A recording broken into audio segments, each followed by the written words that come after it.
estava falando, né, desse endurecimento aí do Netanyahu, né, tudo, mas a gente não pode esquecer que tem famílias inteiras, né? A gente estava vendo até a Globo News passou essa matéria 4, 5 vezes. Eu vi pelo menos umas 3 vezes do pai que levaram a sogra, os 2 filhos e a esposa dele, e ele viu pela televisão, daí tava ontem, eu vi um trechinho fantástico. Então você tem também muitos israelenses que foram sequestrados, né?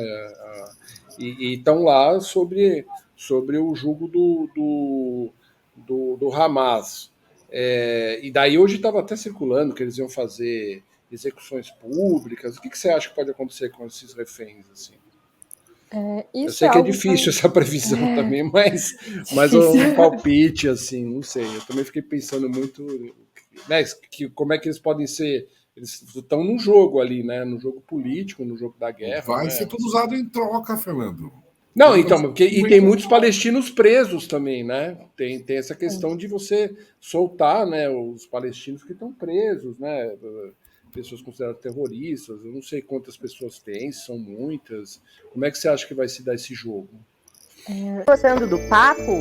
Então se inscreve no canal e ativa o sininho para receber todas as notificações. Esse tipo de sequestro, né, de fazer vítimas de guerra, enfim, é algo completamente comum em conflitos desse tipo, infelizmente, mas é realmente quase que uma prática exercida por vários países, que é justamente de fazer prisioneiros ou com a intenção de trocá-los no futuro, por exemplo, por outros prisioneiros do seu próprio país, isso é uma possibilidade, de Israel negociar o retorno dessas pessoas, e aí não sabemos quais seriam as condições desse retorno, em condições físicas mesmo, quão saudáveis essas pessoas voltariam para Israel, em torno, né, da liberação de prisioneiros palestinos que estão nesse território israelense, ou podem ser utilizados realmente como forma de ameaça e comoção pública. E aí esse tipo de assassinato em massa é extremamente possível disso acontecer. Eu não diria que não é uma possibilidade, porque é sim no momento. A única questão de fazer isso é que um tipo de acontecimento como esse gera uma comoção popular tão grande que rapidamente o conflito ele pode ser escalado a outros patamares. Então, se o Hamas, na verdade, os palestinos não, se o Hamas fizer algum tipo de atuação nesse sentido, de, por exemplo, assassinar todos os prisioneiros israelenses que estão atualmente na faixa de Gaza, não seria improvável que Israel começasse uma resposta militar muito mais dura do que a gente tem visto agora. E aí eu não sei até que ponto isso é algo que é pesado por ambos os lados, porque, de novo, se Israel tem uma resposta muito mais dura, são milhares e milhares de palestinos que vão morrer em troca dessas centenas de prisioneiros. O tiro do Netanyahu pode sair pela culatra. Se ele fizer esse cerco a Gaza e virar uma crise humanitária, ele pode perder apoio também, tanto interno quanto internacional. Então a situação realmente tem que chamar mãe de Ná aqui, porque pode acontecer de tudo na realidade. Acho que nas próximas horas, aí, os próximos 2 dias, vão ser decisivos para isso.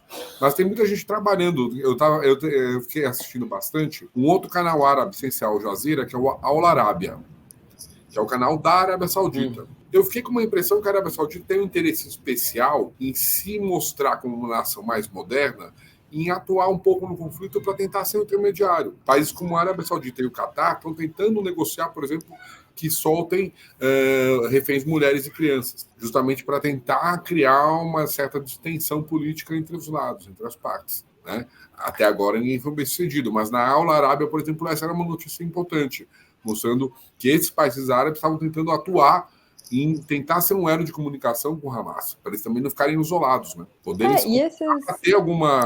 ter uma via diplomática também, né? Política. Exato. E cada vez mais esses países, eles vêm tentando se aproximar do mundo ocidental e quebrar um pouco aquele estereótipo do país árabe, né, que a gente tem muito enraizado aqui no Ocidente. E é isso, a ideia, principalmente a Arábia Saudita, né, é de restabelecer essa... Mundo, né?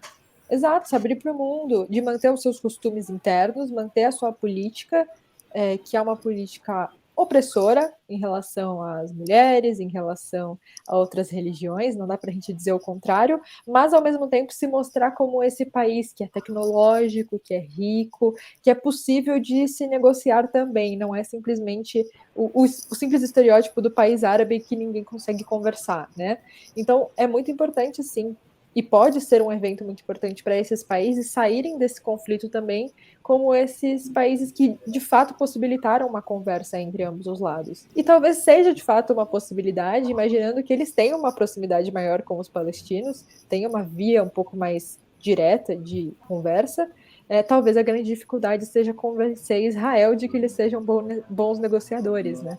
Com certeza Israel prefere muito mais que potências como os Estados Unidos participem desse conflito, porque aí com certeza seria um grande peso para o seu lado da balança, né? E daí a gente está na beira da Segunda Guerra Mundial, né? Porque você começa a ter conflitos generalizados. Diversos países da África, Oriente Médio, nas fronteiras da Rússia.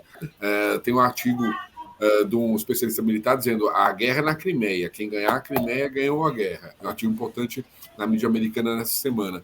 Ou seja, ninguém quer negociar paz, nada, né?